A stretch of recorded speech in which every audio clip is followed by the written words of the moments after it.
The MotoGP World Championship battle does go down to the final round. Pecco Bagnaia has kept it alive this afternoon with an incredible victory here in Malaysia. Jorge Martin did exactly what he needed to do. He took second to carry a 24-point lead into our finale in a couple of weeks' time.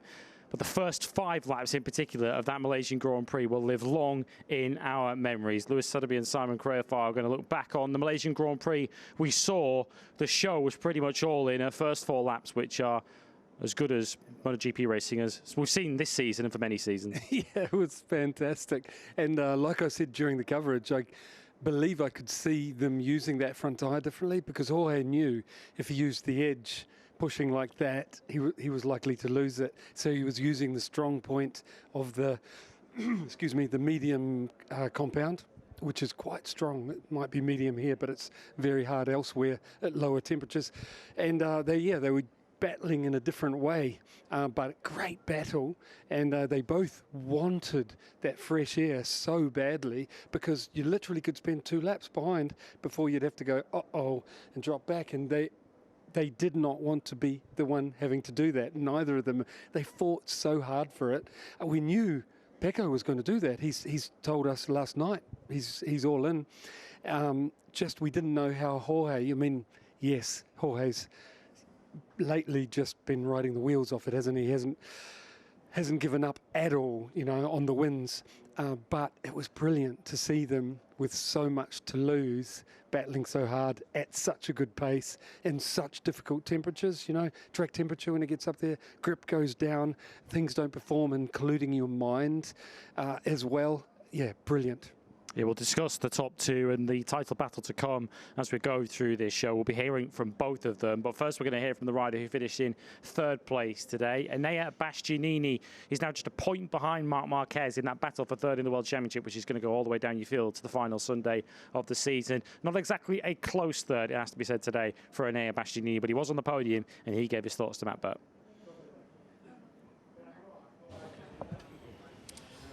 Yeah, Bastianini here, 2 third places across this weekend, and it was a tough weekend, but to leave with 2 podiums, you must be very satisfied. No, I'm not very satisfied, no, because I have fight a lot with the bike for all the weekend. We are start with a good foot, but after we have lost something, and well, I was confident to resolve a problem for this morning, but nothing is changed, and well, I'm still lucky today on the race because Marquez crashed, but for the rest, nothing is possible.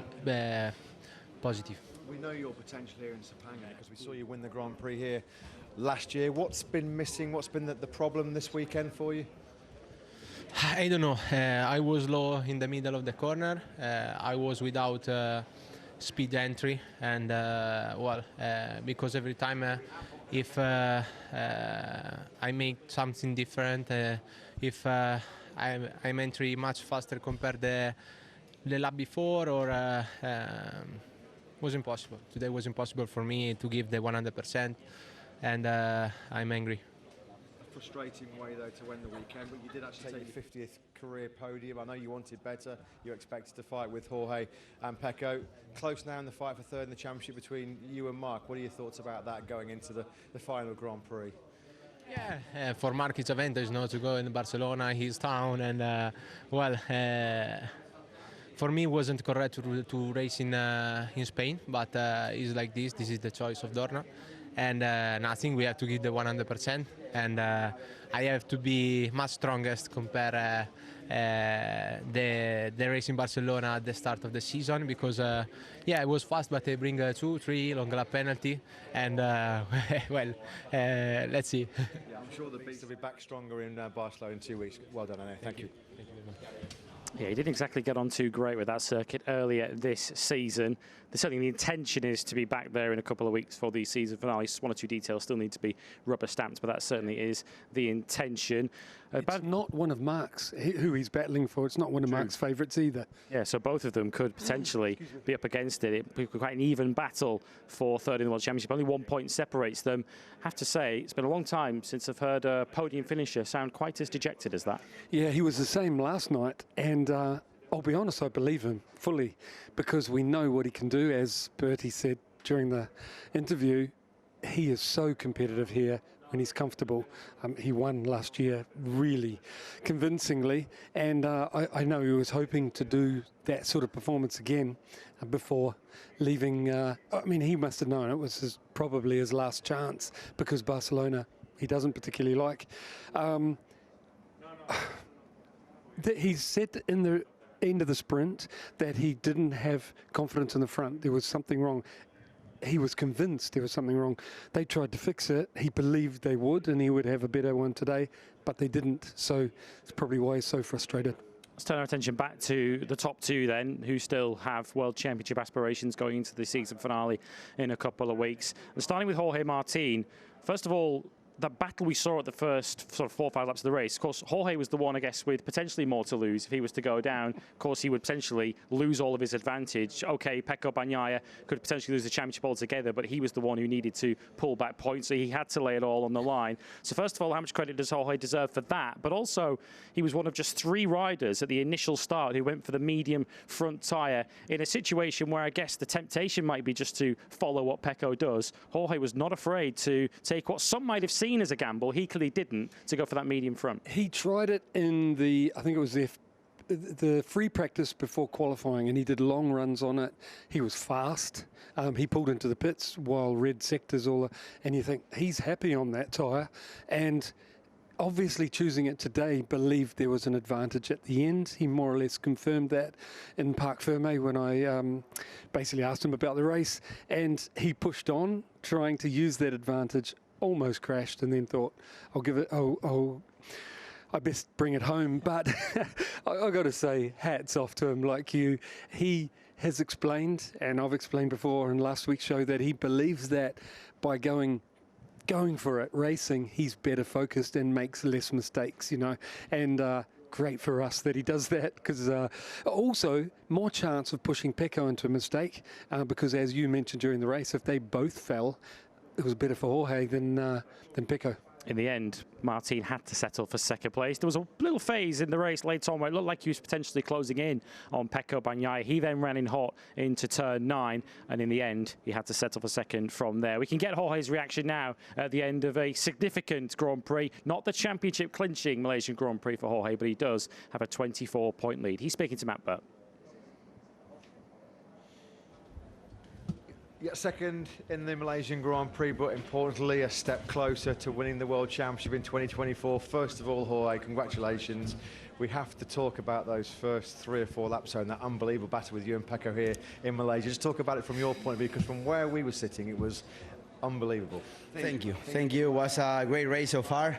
I enjoyed it a lot, thanks to Pecco, because even if we were so aggressive between both of us, there's always this respect. We don't want to race to destroy the other's race. We want to win, both of us. So I think it was a nice show for the fans. And yeah, from my side, maybe I had to be a bit more calm, but you know, I felt that I was able to fight with him, so I tried it. But at some point, I thought, okay, it's too many risks. Wait behind, and the problem is that as soon as I went behind him, everything starts to work quite bad. I also had Mark quite close, so I had to push. For sure, when Mark crashed was a big relief for me, because I had some space with Enea, and then I was trying to continue with a really focus, with a good pace.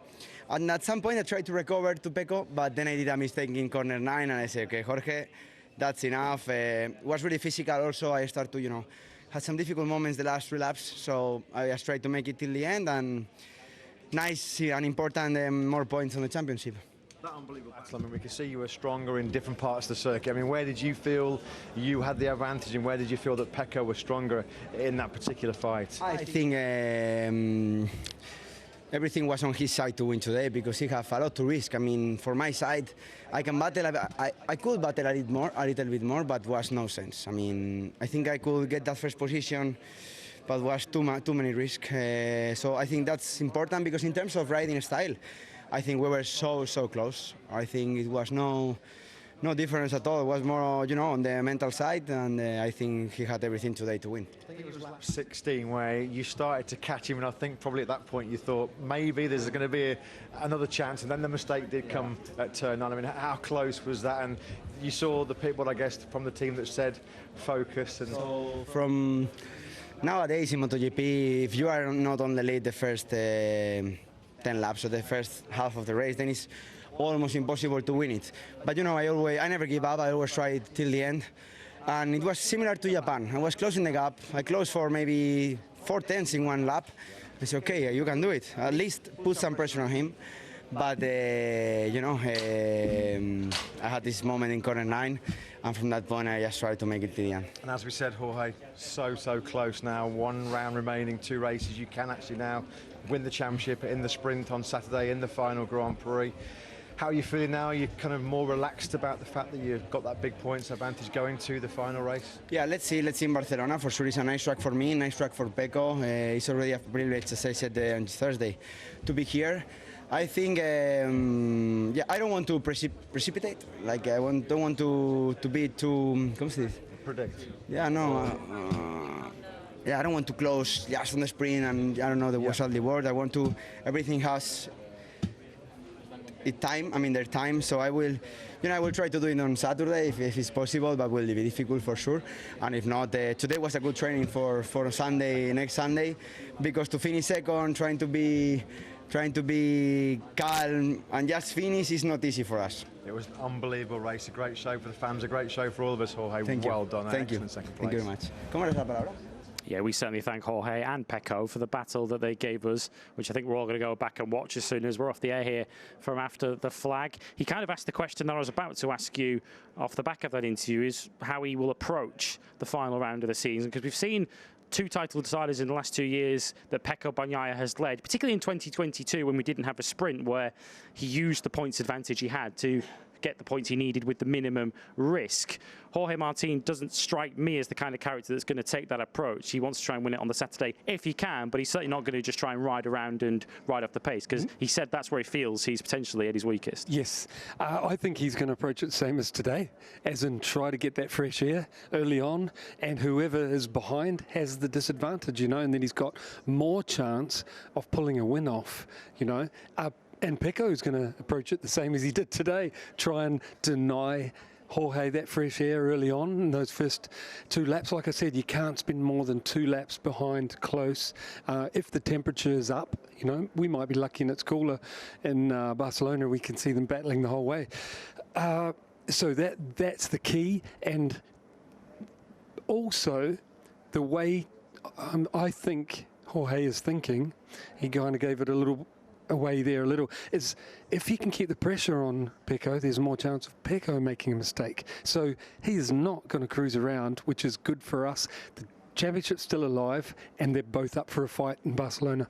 Yeah, 24 points is the advantage. There are still 37 left to fight for, so you can do the maths. Jorge Martin needs to score 14 points total over the sprint and the race, although if he does win the sprint, because of course Pecco therefore won't take maximum points, a sprint win on its own on the Saturday will be enough to win the championship. From Pecco Bagnaia's point of view then, did exactly what he has to do. 10 Sunday wins now for Pecco in 2024, and told us he was going to go all in. That's exactly what he did. He really did.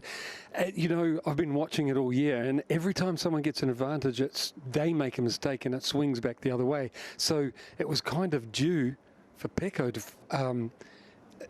it was kind of due for Pecco to fall and today, and he didn't. He really served it up, like brilliant work.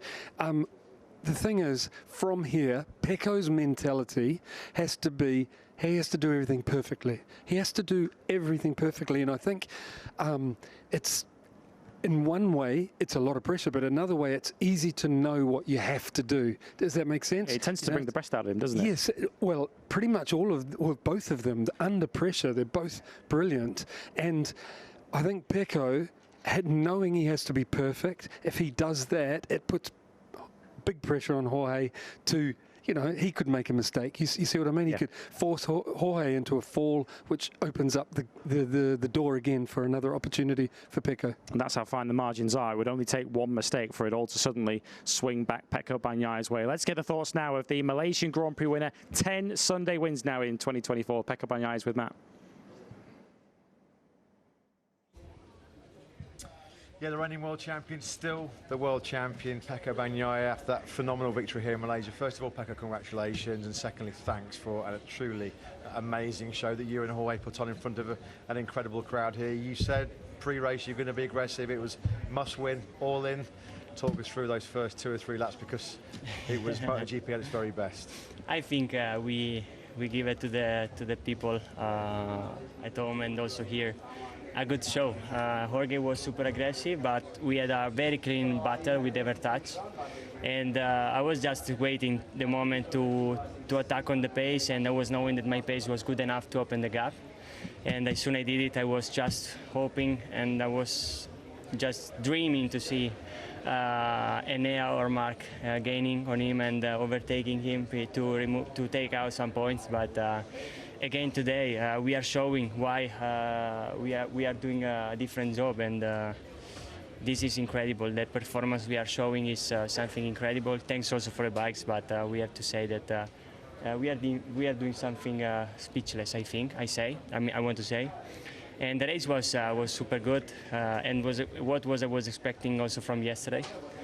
But unluckily, we had to understand what to do better, because I'm missing something. Every time on the sprint race, I can't attack like I'm doing in the long race. So we will try to understand it and improve it for next year. About the battle, I mean, fans all around the world were on the edge of their seats. They were screaming, they were shouting.